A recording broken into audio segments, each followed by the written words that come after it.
All right. Hello. I'm coming back after a couple days off. Pause that thought for a second. No, I'm not doing that right now.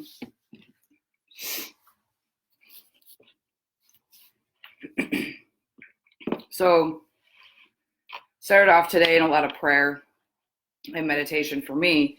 Just thinking about what I wanted to talk about today, and asking for help from the things that I believe in to guide me on what I want to share with my community and what I want to bring in to the world right now. One of the things that I asked myself at the end of the day was, was I doing my best to pack steam into the motivation of, or the flow of life? Was I doing my best to help others? And that's what I did this morning, was just sit down and sit with myself and process that stuff and see what I can do to help you guys, and be there and be of service to my community that is stressed out and going through a lot of things right now. So I started with, my intention cards, that for anybody who hasn't seen them before is a box of like 100 or so cards. I shuffle through them and pick one at random. And Yana talked about yesterday, like setting an intention for your day. And that's what this does for me.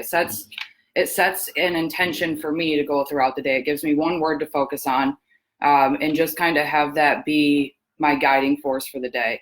And what I got, ironically enough, today was detoxify. And, where my brain went with that as soon as I read it was, detoxifying from all the negative emotions that are going on in the world right now, all of the fear that's coming into my heart and things that I'm struggling with on a daily basis, and kind of just letting that stuff go. And, I recognize it. I recognize those feelings and I feel those feelings, but also not letting them derail my entire day or take me to a place that I don't want to be in. I don't let it set the tone for my day today. And that's what that word means to me today. At one point in my life, that's not what I would have thought when I read this. But I'm grateful today that that's where my mindset is reading a word like detoxify and recognizing that I can detoxify from the negative feelings that I put on myself. And that the greater society is going through right now is like these, all this fear and all this pandemonium going on out there, which is understandable, but at the same time, like, we don't have to let that control us and set the tone for how we feel that day, how we interact with others that day. I've talked about that in a lot of my other videos. How I react to people is based on how I feel, so if I detoxify in the morning or at any point and let those things go, I don't treat people in a negative manner. I don't treat myself in a negative manner. One of the other things that Yana talked about yesterday was, self-care and stuff like that. And flipping through some readings this morning, I found one that was based on self-compassion. So I'm going to share that with you guys today. And it's also something that I need to work on. I needed that. I sat in that state this morning asking for help and guidance on what to talk about and what I needed to hear myself. And that's what came up, for me. So Kiara, sorry. Did you watch my video? It takes a lot to talk about this kind of stuff. I did. I haven't gotten back to you yet, but I will after this. We'll talk offline. You can't control what's going on around you, but you can always control how you react. Absolutely. Absolutely.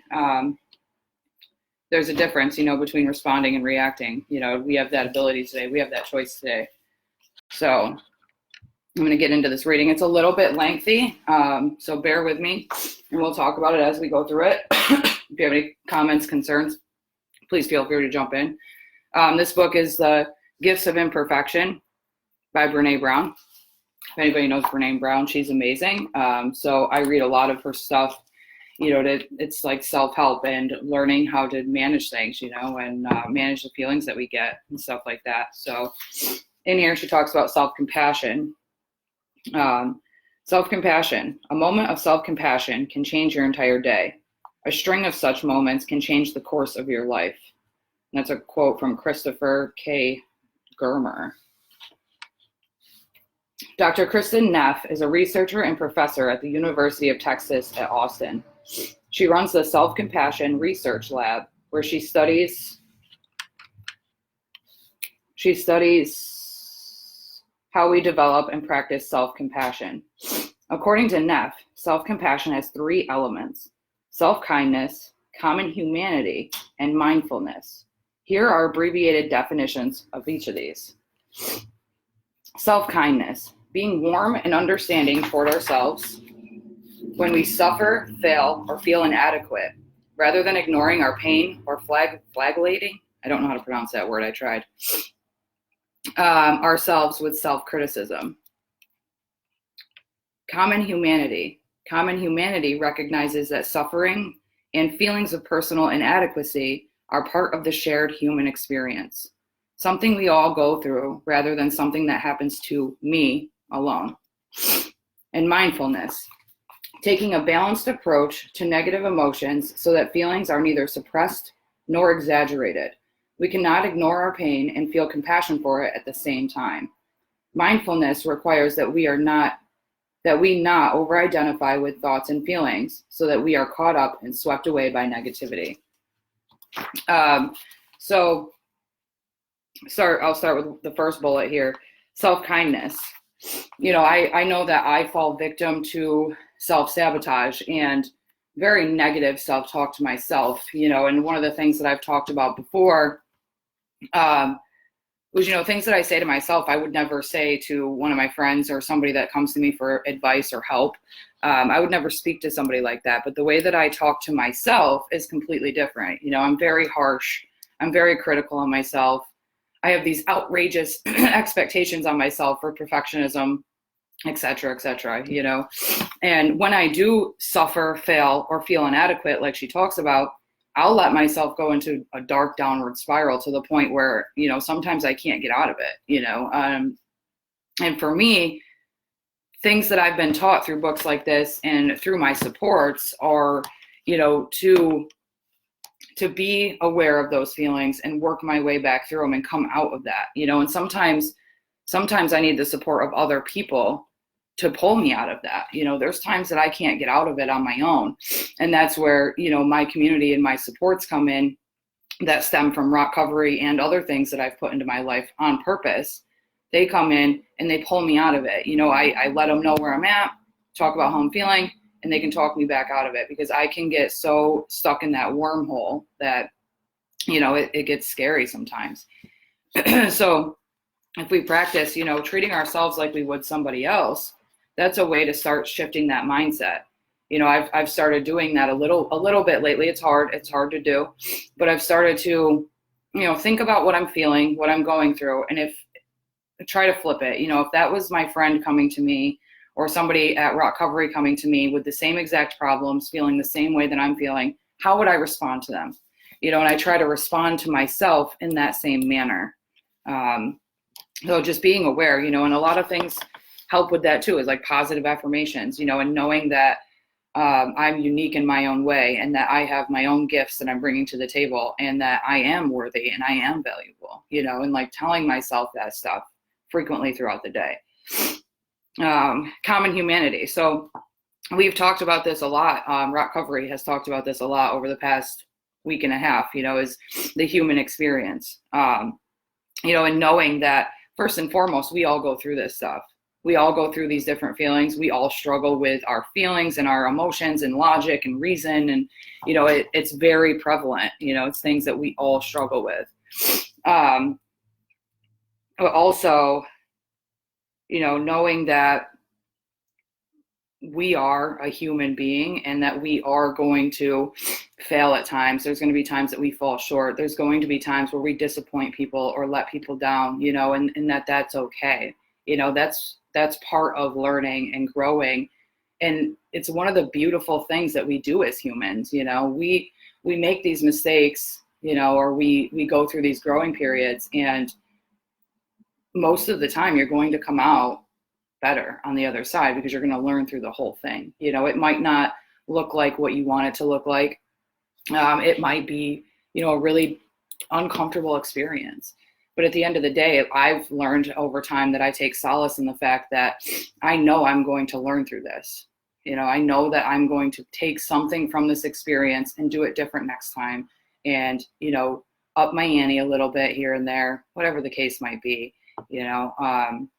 so it's kind of just like embracing humanity, embrace that stuff. We are beautiful beings, we have the ability to reason and to change and to grow. A lot of animals in the world don't have that ability. We have that ability. The last bullet on this was mindfulness, taking a balanced approach, negative emotions. So as I kind of touched on that a little bit earlier, it's like, those negative feelings come in and I don't just ignore them, because if I ignore them, in my experience, they go into the back of my mind and they sit there and they ruminate for a while until they come back, right?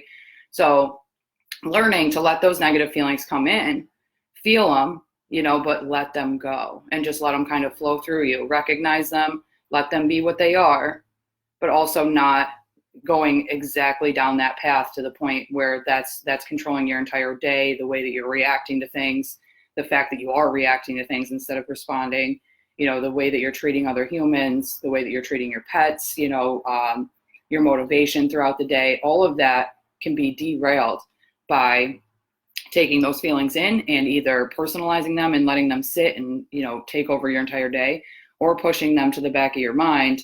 And at that point, they're going to come out in a way that is completely unexpected at some point. So ideas for that are just letting them flow through you. And I talked about this the other day, was like, somebody taught me at one point to think of those thoughts and feelings as bubbles, and like, so the feelings come in and I let them out as thought bubbles, just let them out, and for me, visualizing things like that help me process through my emotions, and help me feel them, recognize them, and give them the attention that they're due, but don't let them have more attention than they are due, don't let them take over. And I mean, I know that it's hard in these days, it is really hard not to get stuck. Jennifer, I can't pronounce your last name, I'm sorry, but Jennifer said it can be so hard to not get stuck. It can be, but the good thing is, again, we're human, and with more practice, guess what? We learn and it becomes habitual. So all it takes is just learning, or practicing one little bit at a time. I have one thought where I'm like, I hate this. Practice that, okay? And let it flow in you, and then let it go in whatever form. A couple of my friends talked about like leaves floating down the river. For me, it's the bubbles, any of that visualization that might help you to let those things go, and not let them ruminate within your body. Sorry, my cat's deciding that he wants to attack me right now. So we'll continue reading here. One of the many things that I love about Dr. Neff's work is her definition of mindfulness. Many of us think that being mindful means not avoiding painful emotions. Her definition reminds us that mindfulness also means not over-identifying with or exaggerating our feelings. I think that's key for those of us who struggle with perfectionism. I'll give you the perfect example. I recently emailed an author to ask if I could quote her work in this book. I included the exact passage that I wanted to include so that she could make an informed choice. She generously said yes, but warned me against using the paragraph in the email because I'd misspelled her name. I went into total perfection paralysis. Oh my God, I'm writing to ask her if I can quote her and I misspelled her name. She probably thinks I'm a total hack. Why was I so sloppy? It wasn't a shame attack. I didn't get sucked under that far, but I also didn't respond with self-compassion. I came close to being swept away by negative reactivity. Luckily, a draft of this chapter was on the table next to me. I looked down at it and smiled. Be kind to yourself, Renee. This is not a big deal. Using this email exchange as an example, you can see how my perfectionism and lack of self-compassion could easily lead to judgment. I think of myself as a sloppy hack because of one tiny mistake. By the same token, when I get an email from someone and there are mistakes, I have a tendency to make sweeping judgments. It gets really dangerous if Ellen comes to me and says, I just sent my teacher an email and I accidentally misspelled her name. Do I say, what? That's unacceptable. Or do I say, I've done the same thing. Mistakes happen. Perfectionism never happens in a vacuum. It touches everyone around us. We pass it down to our children, We infect our workplace with impossible expectations, and it's suffocating for our friends and families. Thankfully, compassion also spreads quickly. When we're kind to ourselves, we create a reservoir of compassion that we can extend to others. Our children learn how to be self-compassionate by watching us, and the people around us feel free to be authentic and connected.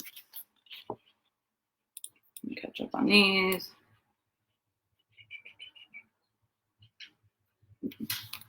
I'm glad that you guys like the bubbles and are getting some feedback from this that can help you, practice these things. And again, it does take practice. It does. It's not like something that happens overnight, but I find beauty in that. It gives me a goal. It gives me something to work towards every day, doing these little things that help me detoxify and, love myself. And she talks about being a perfectionist, and she brings up that perfect example of, I make this tiny mistake, but would I, or am I going to treat somebody else the same way that I treated myself in my brain? Or am I going to take a different perspective on this and be like, you know what, that's okay. I've been there, and mistakes do happen and we learn from it. Next time we write that email, we're a little more mindful of the spelling and the grammar and this and that, talk about what it means to judge ourselves and others. Yeah, absolutely. So I also believe she talks in here too, that it never happens in a vacuum. It happens to everyone around us. So whether it's the perfectionism and the judgment or the compassion, either way, it's going to impact every single person around you. So how I think about when I judge myself and others, if I'm that harsh on myself, I tend to have those subconscious thoughts in my head about everyone around me. I'm not happy with how I am, so I'm projecting that onto you.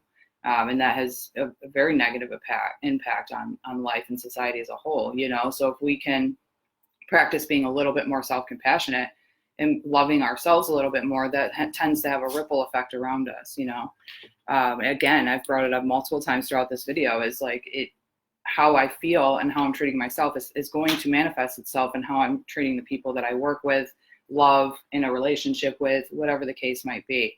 It definitely has that ripple effect. Just being mindful of that, and recognizing that. And again, little practices here and there, where we just kind of one thought change can change your entire day, All right, this is the last the last piece, and this is my favorite piece of this book, or this chapter, and she calls it dig deep. So she breaks down the word dig as an acronym and defines each letter for us.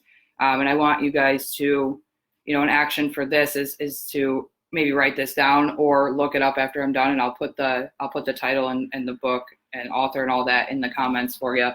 But kind of look at it and break it down, and see where we are on this acronym. But I'll read it to you and then we'll discuss it a little bit more. It's called Dig Deep. So get deliberate. One tool that's helped me get deliberate about my self-compassion is Dr. Neff's self-compassion scale. It's a short test that measures the elements of self-compassion, self-kindness, common humanity, and mindfulness, and the things that get in the way: self-judgment, isolation, and over-identification. The scale helped me to realize that I do really well in terms of common humanity and mindfulness, but self-kindness needs my constant attention. This self-compassion scale and other wonderful information are available at Dr. Neff's website, www.selfcompassion.org. And again, I'll put this information in the comments so you guys can look at it later if you'd like to. The next letter is I. Get inspired. Most of us are trying to live an authentic life. Deep down, we want to take off our game face and be real and imperfect. There is a line from Leonard Cohen's song, Anthem, that serves as a reminder to me when I get into that place where I'm trying to control everything and make it perfect. The line is, there's a crack in everything, that's how the light gets in. So many of us run around spackling all of the cracks, trying to make everything look just right. This line helps me remember the beauty of the cracks and the messy house and the imperfect manuscript and the too tight jeans. It reminds me that our imperfections are not inadequacies. They are reminders that we're all in this together, imperfectly, but together. And then the last piece is the G, get going. Sometimes it helps me to wake up in the morning and tell myself, today I am going to believe that showing up is enough. So that last piece is the action piece, and that's what I was talking about, is taking that action, and changing those thoughts. But the question that she asked at the end of this is, how do you dig deep? How do you get deliberate in self-compassion? How do you get inspired for self-compassion? And how do you get going on changing those things and improving your self-compassion, and therefore improving the way that we interact with other humans, and also setting an example for other humans? That's one of the things that we do here, is like, as at ROCovery, we're trying to, live a certain lifestyle so that we can also let you guys see what that looks like. This is what recovery looks like. This is what having a mindful, self-compassionate, inspired life looks like. We are trying to pave the way and show you that it's possible. And all of us are capable of doing that. Just by doing something as simple as practicing self-compassion, we are an inspiration to the people around us, whether they're strangers or the people that we love, So what I'm going to ask of you guys today is dig deep, and see where you are on that scale of digging and getting deliberate, being inspired, and taking the action to do so. I suggest also, like, journaling, writing this stuff out and how we feel about ourselves. And you don't have to, show it to anybody. You can burn it afterwards, but how do you feel about yourself? And what action can I take? What minor actions can I take to change those thought processes? And like I said, we're creatures of habit. The more that we do it, little steps at a time, the more change that can be made. So I'm going to head out now, and I appreciate everybody, getting in and commenting and being a part of this. That's absolutely what I look for. These are recorded, so you can look at them later. I will put the information in the comment section after I end the video. And I really hope that you guys got something from this today. Even if it was one of you, I don't mind. That's why I'm here. That's why we're here. I got something from it today. It's just a reminder of things to work on, and to be mindful of, and, actions to take in my life that can help me take that next step. But yes, please, reach out to us. Let us know if there's anything that we can do. Also, our phone number is open if you need help with anything or need to talk to somebody. It's 585-484-0234. All we want to do is help you, so again, reach out, let us know, get involved. We're here for you, and have a good day.